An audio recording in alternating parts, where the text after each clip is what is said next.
when I was putting together the micro system, I wanted to use what I had laying around. And I also wanted to use wash fixtures. I love LED wash fixtures. I put them behind my white scrim on my speaker stands.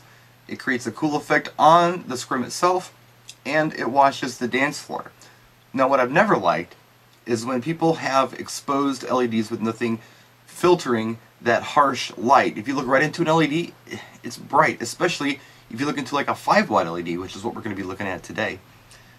I needed it to be simple, I needed it to work for me, and I put together this cool little Frankenstein package. And when I say I put it together, I literally put it together. I did it myself, so I use a lot of duct tape and it looks a little dodgy, but it works. Check it out. It's all in this bag right here.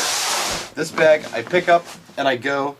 It's really the heart of my light system. I can add a microgalaxine, I can add an RGB laser to the ceiling, I can do whatever I want. But what I can do always is use this convenient little guy here. I'll open it up. I'll start pulling some stuff out of my Ariba case. It's actually made for a scanner, but we've repurposed it for what we're doing today. First thing we have in here, first thing we're going to pull out is this guy right here, an RGB W4C controller. Just put it aside. Just move this bag aside. I'm trying to do a one-take video here, folks, so forgive me. So here's our controller. And we have these guys right here.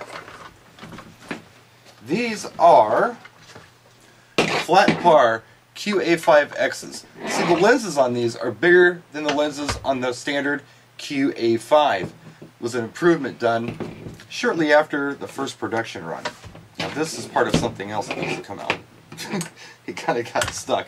So what I've done is, I've taken duct tape, literally, and I've taped a Y-Flex DMX receiver underneath on the yoke. I've made like a little platform with duct tape, and I put the receiver right on top of it. You can see there's wires and stuff sticking out, but I got them tucked in and velcroed in best I can. Again, I did it myself. And I definitely didn't do it in my mic style. It would have looked a lot nicer. So here's one. The antenna is on it and everything. It's all self-contained. Here's the other one.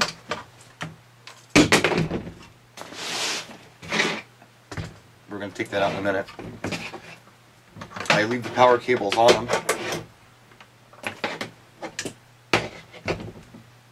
So there.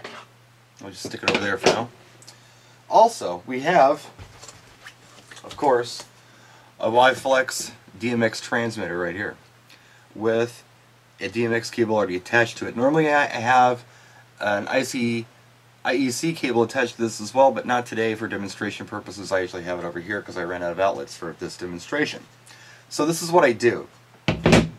I take the antenna off of that. I screw the antenna onto this guy right here. Do it all for your real time, folks. Bloopers and everything.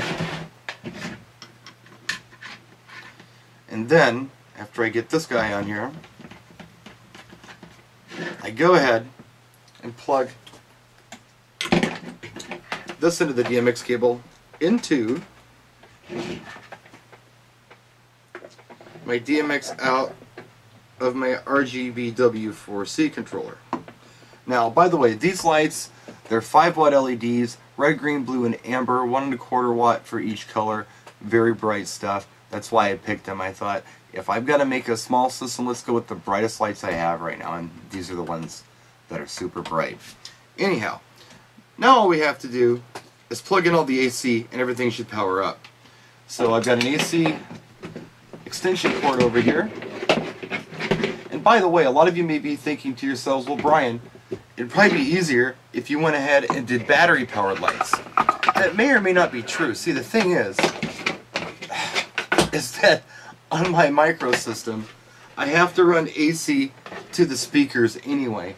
So there's already like an extension cable kind of, you know, sitting on the floor right underneath the tripod. Okay, everything's hooked up. Everything should work. Everything's plugged in except for this guy right here. I've got a cable for it. I'm gonna plug it in. Now what I normally do with this guy, just to keep clutter off of my table, is put it on the floor, which is what I'm going to do here in just a second. Okay, it's plugged in. Just going to set it down on the floor, get it out of the way. Now if you notice, you might not be able to see it, but my blackout light is flashing. Press it, bam, and we got light. We're on a strobe right now. Turn the strobe off, and look, instant light show. Now, obviously, my problem is when I have to do the all the, you know, the controller, the transmitter. It's kind of a pain in the butt. I wish I had a case, kind of an all-in-one case that you know, would work well for this. I could leave it all hooked up, and all I had to do is plug in 2 things, and I'd be done. Right now, I'm plugging in a few different things. A little time-consuming, but you know, all in all, not too bad. Pretty cool little system. Again, I did it from scratch. Not my key, my quality, but here it is. If you have ideas for it, if you have another idea, something I've missed, let me know what it is. And no, unfortunately, as far as I know, you can't buy a case for this. You'd have to make one. And I'm not really going to be much of a carpenter right now. So there's my video for you. One take, practice, and enjoy.